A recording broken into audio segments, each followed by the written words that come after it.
Voces apostólicas.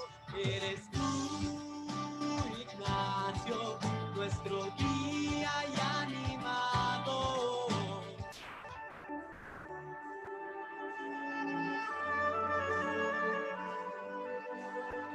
Amigas y amigos, bienvenidas, bienvenidos a Compañía de Jesús en Misión Voces Apostólicas, que Radio Progreso y que también lo recogen radios de la red de radios jesuitas de la Compañía de Jesús en América Latina, le ofrece cada sábado este momento de conocer y escuchar voces de jesuitas y laicos y laicas que están metidos, están zampados en la misión apostólica.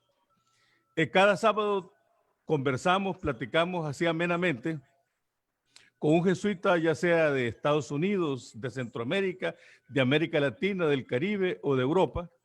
Y ahora me da un enorme gusto, amigas y amigos, de tener y de presentar con nosotros a un compañero jesuita muy cercano a Centroamérica, a América Latina. Él ha vivido durante muchos años en Cuba y también en la República Dominicana, que es en donde actualmente reside, en Santiago de los Caballeros. Un inspirador para nosotros los jesuitas, como ustedes no se pueden imaginar. Me refiero al padre Benjamín González Vuelta. Aunque nació en España, en Ponferrada, un pueblo allá ya colindando con el Bierzo en León, él se ha hecho latinoamericano y ha sembrado su corazón, su vida, y ha recogido el Espíritu de Dios desde el encuentro con el mundo de la gente más humilde, más humillada, más empobrecida, especialmente en Santo Domingo, en la República Dominicana. Hay de aquellos que saborean el dulce del azúcar en platos refinados, pero no tienen paladar para la amargura del haitiano que corta la caña. Hay de aquellos que miran la belleza en las fachadas de los grandes edificios, pero no oyen en las piedras el grito de los obreros mal pagados. Hay de aquellos que pasean en carros de lujo por las nuevas avenidas, pero no tienen memoria para las familias desalojadas como escombros. Hay de aquellos que exhiben ropa elegante en cuerpos bien cuidados, pero no se preocupan de las manos que cosechan el algodón, porque dejan rebalar sobre la vida su mirada de turistas y no contemplan detrás de las fachadas con ojos de profeta. Hay de aquellos que solo ven en el pobre una mano que mendiga y no una dignidad indestructible que busca la justicia. Hay de aquellos que solo ven en los numerosos niños marginados una plaga y no una esperanza para todos que hay que cultivar. Hay de aquellos que solo escuchan en los gritos de los pobres caos y peligros y no oyen la protesta de Dios contra los fuertes.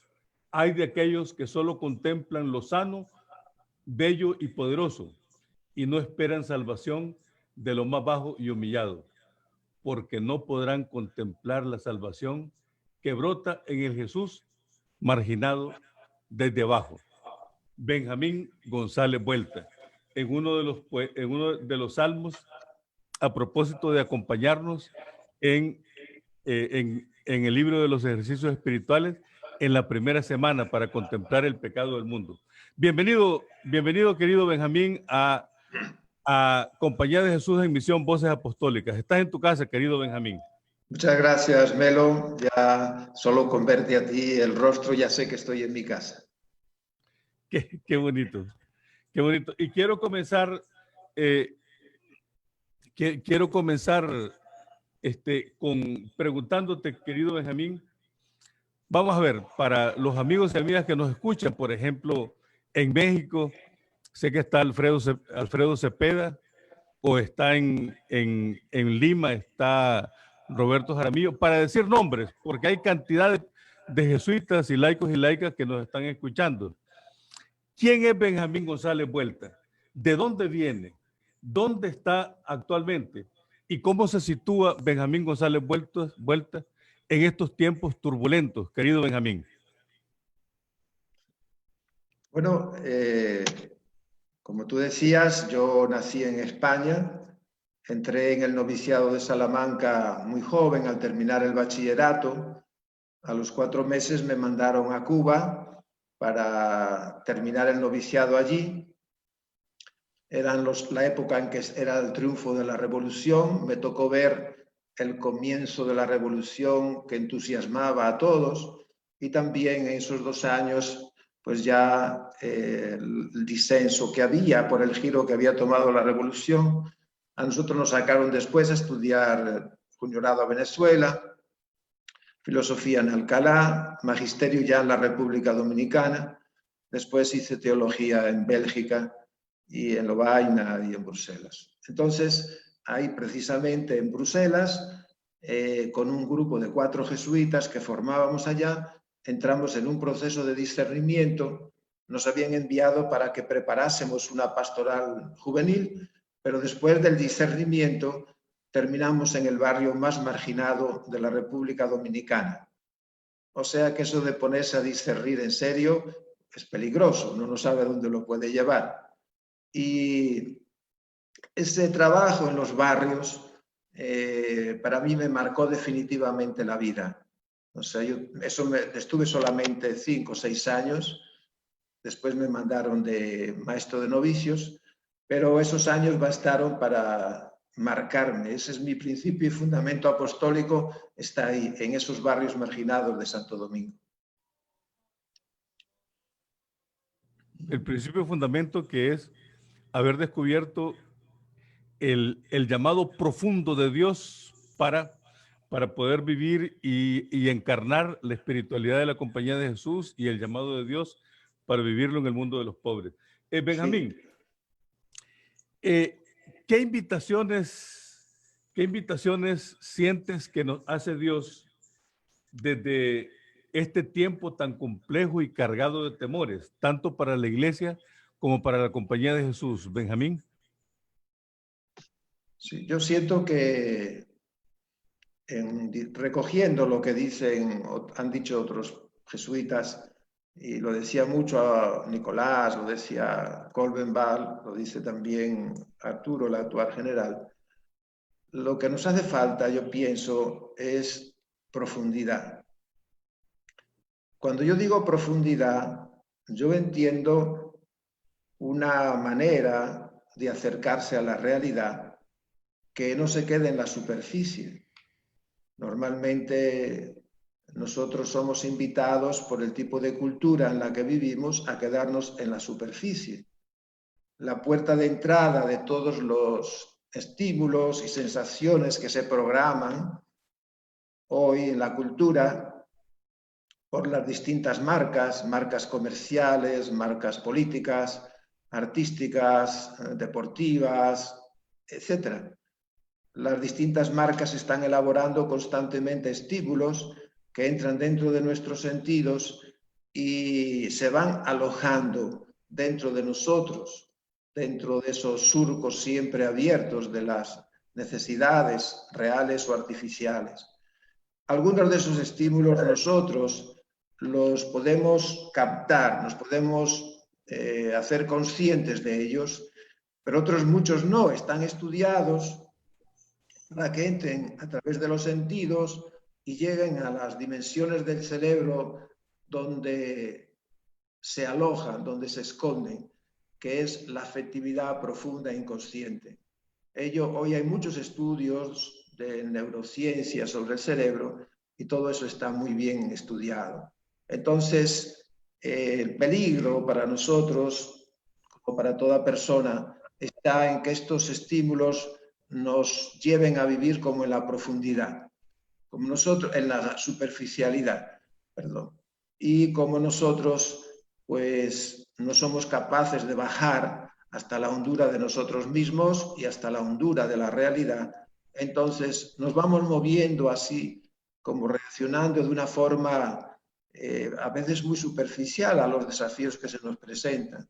Yo siento que el desafío verdadero es la profundidad. Es la profundidad, en la manera de mirar la realidad y en la manera de mirarnos a nosotros mismos, como personas, como institución. La profundidad. Porque es en la profundidad de la realidad donde Dios está, donde Dios trabaja. Este no es un mundo sin Dios. Este mundo nuestro es un mundo que Dios ama con un amor infinito y crea vida en él con una creatividad inagotable. Entonces, el gran desafío para nosotros está en conectar en medio del mundo, en medio de la realidad, con esa forma de actuar de Dios. No sé, así tal vez sería un poquito como, no sé si es suficientemente concreto lo que yo quiero decir con esto. Velo.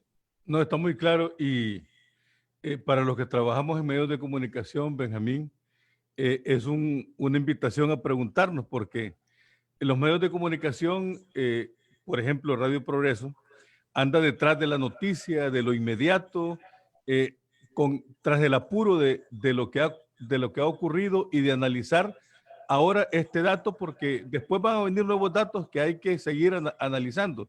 Y entonces el riesgo de quedarnos en la superficialidad, en la parte de arriba de los datos es enorme y además alimentado por esta sociedad que nos invita a olvidar el pasado o a no tener memoria. Profundizar, ir a lo profundo de las cosas es, creo yo, la invitación, por ejemplo, para medios de comunicación, pero también para todo el apostolado que la Compañía de Jesús realiza. Benjamín, y esta pandemia que ha venido a estremecer, a trastocar la vida cotidiana en todo el planeta, ¿a qué nos está invitando actualmente? ¿Qué está provocando en las vidas nuestras, en las sociedades, en las instituciones, en la iglesia, en la Compañía de Jesús? ¿Qué tipo de transformaciones está provocando y hacia dónde sientes tú que nos conduce una pandemia como la que nos está afectando actualmente a toda la humanidad, Benjamín? Yo creo que la pandemia que nos afecta a todos, o como víctimas, o como cercanos, o como espectadores más o menos cercanos, yo creo que la pandemia viene a sumarse a una gran incertidumbre y a un gran miedo que ya existía en la cultura. O sea que sobre todo en los países desarrollados, donde nosotros diríamos allí no hay incertidumbre, no hay miedo, no. Es un miedo difuso. Bauman dice que es un miedo líquido, que no lo podemos así tener entre las manos. Es un miedo difuso que nosotros no sabemos controlar porque no sabemos de dónde nos puede llegar un golpe, una crisis financiera que nos deja en la calle, o puede llegar un terrorista, o puede, qué sé yo, estallar algún artefacto nuclear como en Chernobyl o en Fukushima. Es un miedo difuso.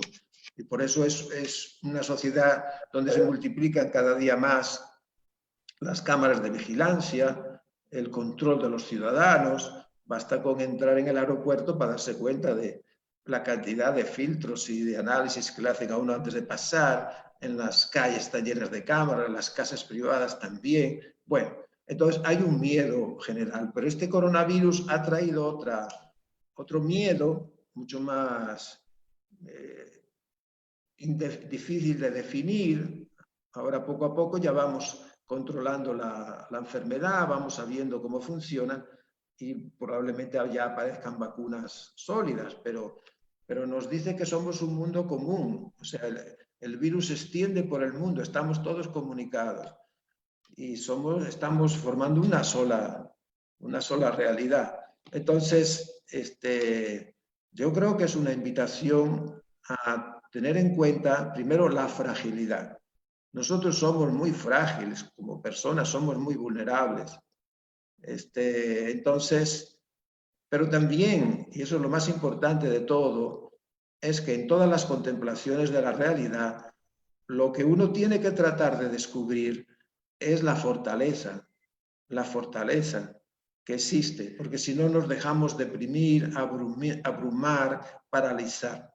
Pero si nosotros descubrimos la fortaleza que hay entre nosotros, entonces eso nos estimula, nos lleva a ser más creativos, a ser creadores de realidad nueva, de tejido social nuevo, de personas nuevas.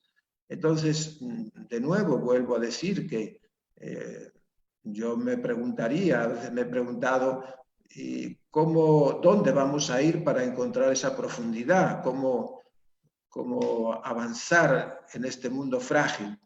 ¿Qué hacer para caminar hacia esa profundidad? No sé, esa es un poquito la pregunta que yo me hago, tal vez por ahí. Pero yo creo que lo fundamental es esto.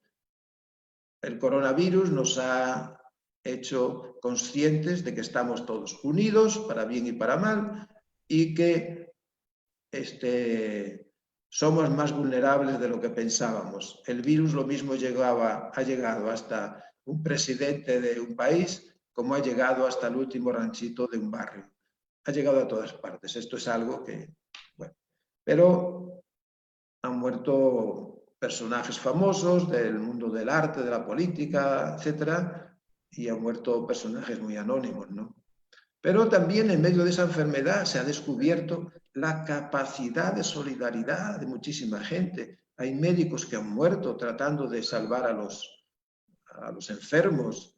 Hay muchísima gente que ha trabajado de manera anónima, llevando transportes, apoyando para encontrar soluciones, etcétera. O sea que hay una cantidad de generosidad, de valores humanos extraordinarios que han emergido más allá de las obligaciones que cada uno tenía como médico, como responsable de alguna parte de la administración pública. Es decir, hay una fortaleza tremenda en el fondo de la realidad. Y yo creo que eso es lo que nosotros tenemos que valorar. En vez de dejarnos llevar por el dato, la cifra estadística, el número de personas que se contagian, como tú decías al principio, la urgencia, el impacto que trae los titulares que captan a las personas. ¿Cómo hacer una reflexión seria también de toda la profundidad de la generosidad de la gente que ha aparecido, ha emergido de una vida cotidiana anónima en medio de esta situación? Y eso habría que recogerlo, analizarlo, de dónde viene, etc. A propósito de crear, en uno de tus tantos libros, Benjamín, Tiempos de Crear, desarrollas una reflexión que es sumamente rica entre la contraposición entre polarización y polaridades.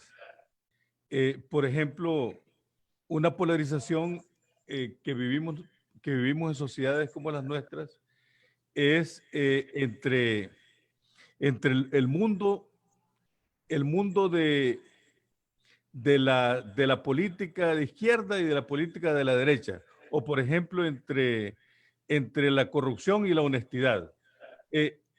Se resuelve, solo para poner un ejemplo, se resuelve, Benjamín González Vuelta, o es una respuesta a la alta necesidad de transformaciones que hay en nuestras sociedades, la confrontación entre los diversos dinamismos de la sociedad, o cómo vivir estas situaciones difíciles desde la búsqueda de las polaridades. ¿Por qué no nos ayudas a profundizar en esto, querido Benjamín? No sé si yo sabré hacerlo de manera así tan concreta, pero los polos, supongamos que cada polo es como una ala de una paloma. Yo una vez vi en un documental que trataba sobre las aves migratorias, vi cómo pasaban en grupos enormes de aves volando desde el polo norte hasta países más cálidos y en el tiempo del invierno frío.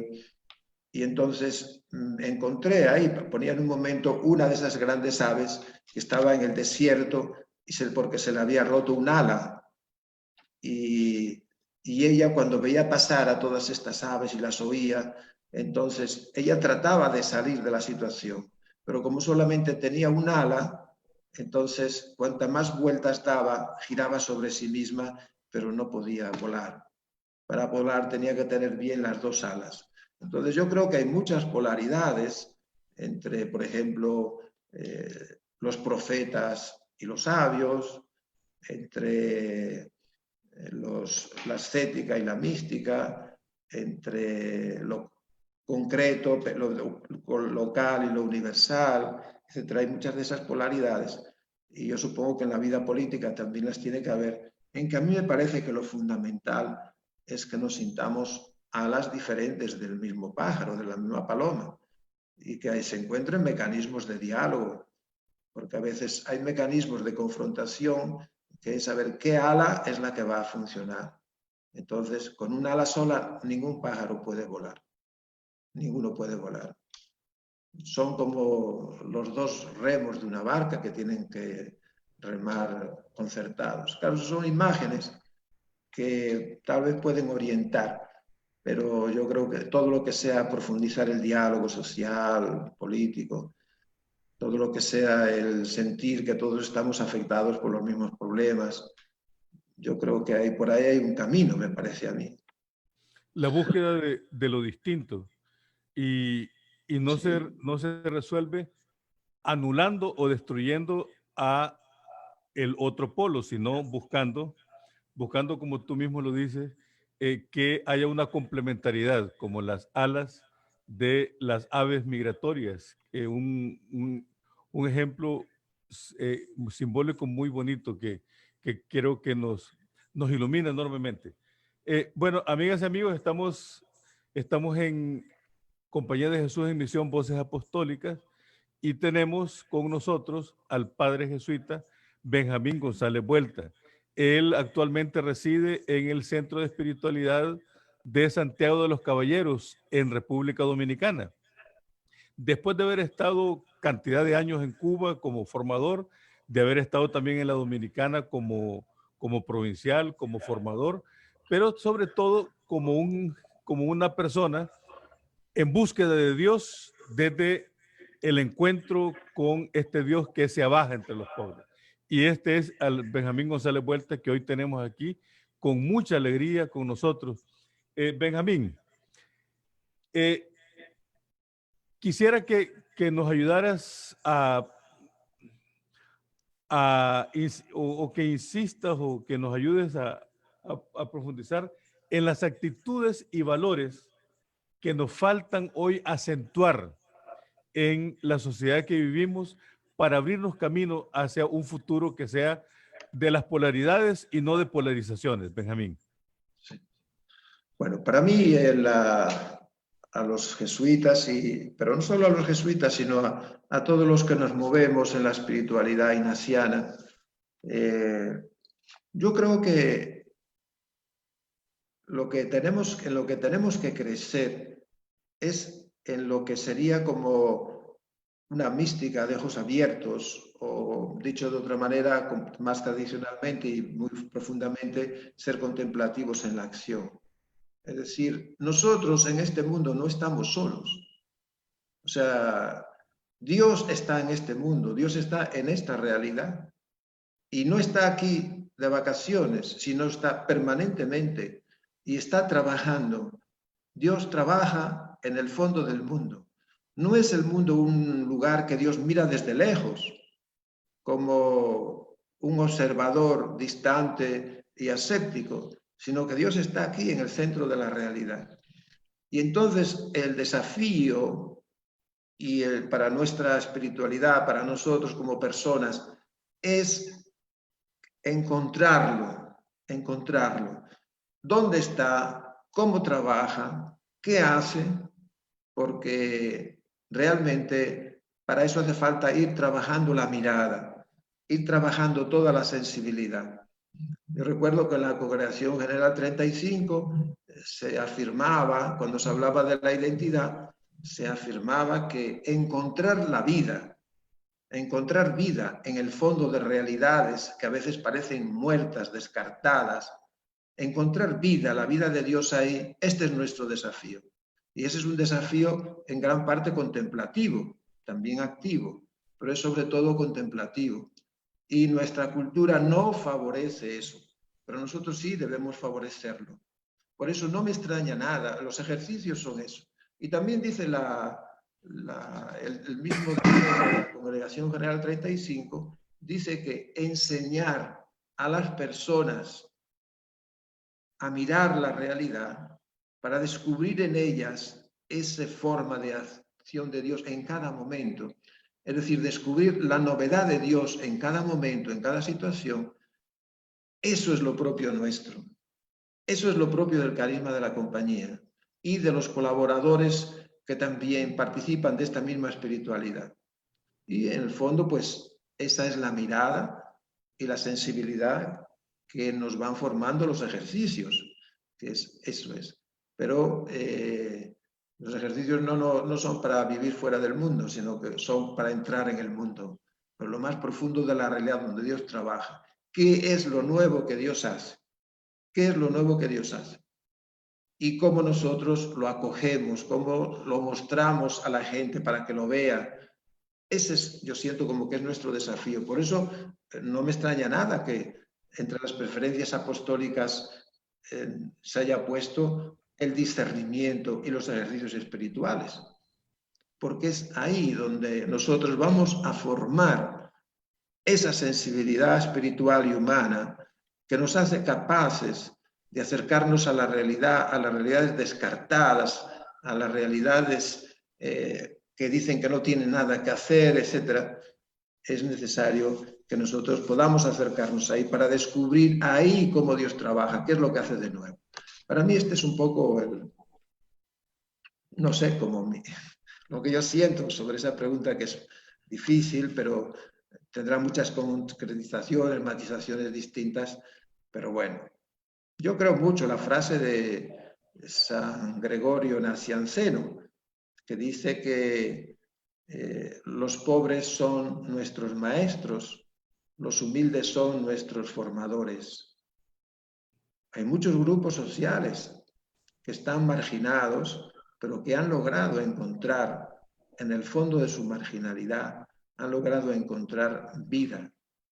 Entonces, el acercarnos a ellos nos puede ayudar también para descubrir cómo encontrar vida ahí. En fin. Y desde la primera semana de los ejercicios espirituales, a los cuales tú le dedicas tus salmos, nos dices tú mismo, con tus palabras, que los invitados a nuestros comercios los rechazamos de nuestras casas, los encerrados con alambradas en nuestras fábricas los alejamos con perros de nuestras casas, los seducidos desde la sonrisa de la publicidad les cerramos el... Es decir, que el encuentro con el Dios de nuestra vida no es elevándonos, sino abajándonos para descubrir en los rostros de los miserables la invitación de Dios para transformar este mundo. Benjamín, unas últimas palabras tuyas. El tiempo en la radio, tú sabes que eso es muy limitado. ¿Con qué palabras de aliento y de esperanzas nos quisieras dejar y que se queden en nuestros corazones, querido Benjamín? Pues mira, yo lo haría desde una frase que dice un inspirado autor del libro del Eclesiástico: desde siempre y por siempre el Señor mira y no tiene límite su salvación. Nosotros existimos en la mirada de Dios porque existimos en el corazón de Dios. Y la mirada de Dios no es una mirada de castigo, no es una mirada de condena, de rechazo, de miedo, sino que es una mirada de vida, es para crear vida. Entonces, esa mirada de Dios, que es como el de un papá o una mamá que miran a sus hijos tratando de ver cómo les ayudan a vivir plenamente, esa es la mirada de Dios. Entonces, es la mirada de la encarnación que nos enseña San Ignacio, es la mirada del universo mundo que aparece en la meditación del llamado del rey, etc. Entonces, para mí, eso me consuela mucho. esa mirada de Dios y trato de descubrir en mi pobreza, en mi pequeñez, por dónde está la salvación de Dios hoy, dónde llega, cómo está, en cada persona que me encuentre, en cada grupo. Eso, a mí me alienta mucho eso. No sé si a otras personas, a mí sí me alienta.